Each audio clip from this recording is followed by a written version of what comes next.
اور جب ہم نے ان سے کہا کہ اس گاؤں میں داخل ہو جاؤ اور اس میں جہاں سے چاہو خوب کھاؤ پیو، اور دیکھنا دروازے میں داخل ہونا سجدہ کرتے ہوئے اور حطوۃن کہنا، ہم تمہارے گناہ معاف کر دیں گے اور نیکی کرنے والوں کو اور زیادہ دیں گے۔ تو جو ظالم تھے انہوں نے اس لفظ کو جس کا ان کو حکم دیا تھا بدل کر اس کی جگہ اور لفظ کہنا شروع کیا،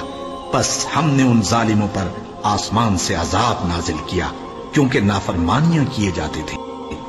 اور جب موسیٰ نے اپنی قوم کے لیے ہم سے پانی مانگا تو ہم نے کہا کہ اپنی لاٹھی پتھر پر مارو۔ انہوں نے لاٹھی ماری تو اس میں سے 12 چشمے پھوٹ نکلے اور تمام لوگوں نے اپنا اپنا گھاٹ معلوم کر کے پانی پی لیا۔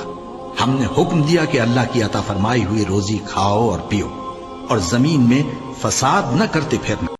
اور جب تم نے کہا کہ موسیٰ ہم سے ایک ہی کھانے پر صبر نہیں ہو سکتا تو اپنے پروردگار سے دعا کیجئے کہ ترکاری اور ککڑی اور گیہوں اور مسور اور پیاز وغیرہ جو نباتات زمین سے اگتی ہیں ہمارے لیے پیدا کر دے۔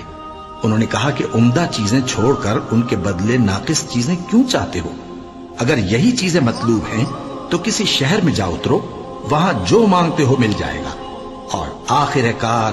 ذلت و رسوائی اور محتاجی و بے نوائی ان سے چمٹا دی گئی اور وہ اللہ کے غضب میں گرفتار ہو گئے۔ یہ اس لیے کہ وہ اللہ کی آیتوں سے انکار کرتے تھے اور اس کے نبیوں کو ناحق قتل کر دیتے تھے، یعنی اس لیے کہ نافرمانی کیے جاتے اور حد سے بڑھے جاتے۔ جو لوگ مسلمان ہیں یا یہودی یا عیسائی یا ستارہ پرست، یعنی کوئی شخص کسی قوم و مذہب کا ہو،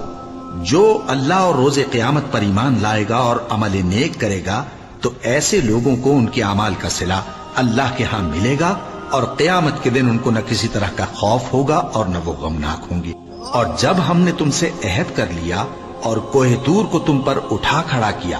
اور حکم دیا کہ جو کتاب ہم نے تم کو دی ہے اس کو زور سے پکڑے رہو اور جو اس میں لکھا ہے اسے یاد رکھو تاکہ عذاب سے محفوظ رہو،